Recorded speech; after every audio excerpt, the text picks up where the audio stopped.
About 20-odd years ago, some really exciting rock bands hit the circuit. Bands I used to refer to as avant-garde bands of rock, like the Mothers of Invention, the Jimi Hendrix Experience, Cream, Tyrannosaurus Rex, and the most noticeable, Jethro Tull.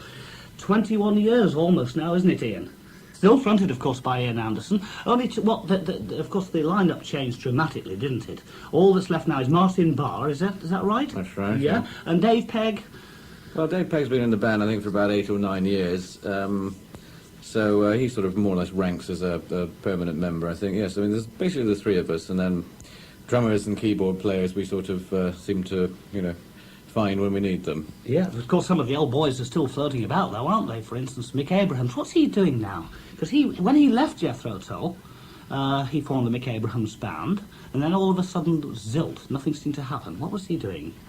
Well, Mick always had a problem about flying and travelling in general, you see. Mick was one of those people who wanted to work, 3 nights a week, and go to the pub 3 nights a week and stay home with his mum 1 night a week.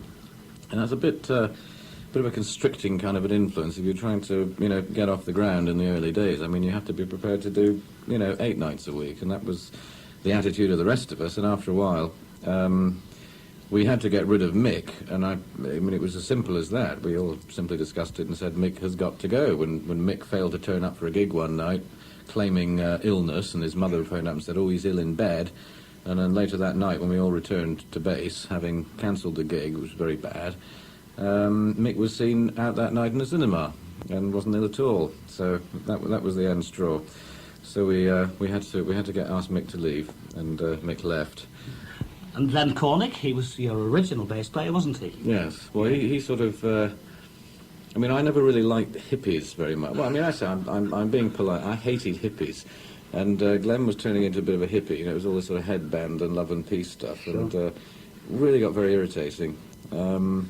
Plus, although he was always there, I mean, he was always very professional in his attitude in terms of playing. He was socially kind of just drifting off on this sort of rather vague kind of love and peace direction, which was not what the rest of us were about at all. So he sort of socially kind of got separated from the rest of the group, and he finally left to form his own group. But, I mean, both Mick and Glenn, I mean, they had a real fair crack of the whip when they left, because they both got straight into new groups which they formed. They both got record deals straight away, and they had every chance, really, to, make a go of it. And in both cases, they did quite well with a record or two, but they just somehow lacked that, that staying power to sort of capitalise on the situation that they had going for them. He was fascinating on stage, though, Glenn. I mean, to look at him, he looked spaced out all the time.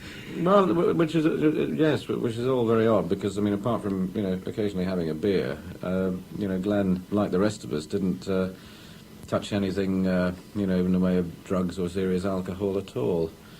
Clive Bunker, though, it's a different story altogether, though. Clive left the group because he got to the point where he really felt that, again, it was just too much work, and he wanted to get married.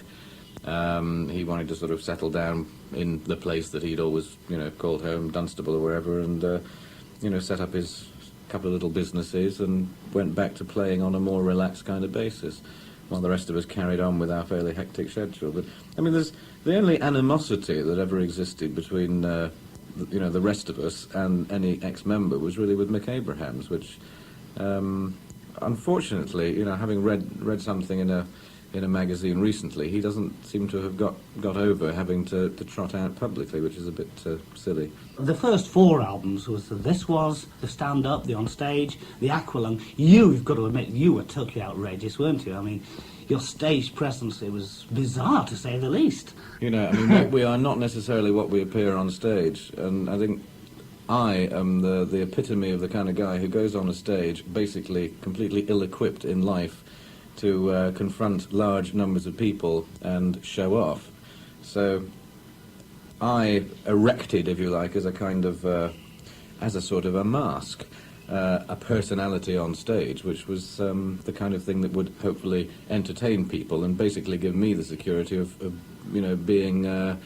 I suppose rather like Alice Cooper or something. There was this other guy went out on stage. It wasn't really me. But in fact, that's not true, because what I did on stage was to take a piece of my personality, which generally speaking is fairly sort of in control, and just amplify that bit into something much bigger than it would otherwise be in day-to-day life.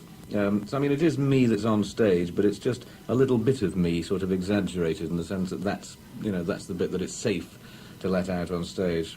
But the rest of the time, I'm incredibly boring. I mean, you should probably know, I do really boring other things when I'm not doing music that make me, I suppose, a sort of person that's always seems unusual to find in the music business anyway, because I don't have anything to do with the music business. I don't have anything to do with any of the people in the music business, and I don't have any friends who are musicians. So I've always been kind of outside it, which is a strange place to be. It's not that I'm too snobbish to mix with those people, but it's just that I've never really felt very much in common with them. And the one thing I hate to do is to put myself in a situation where I'm pretending, to be chummy with people. But I've just never really found it, socially, there was anything about the music business, either from the business end or from the musician's end, that just seemed to click with me.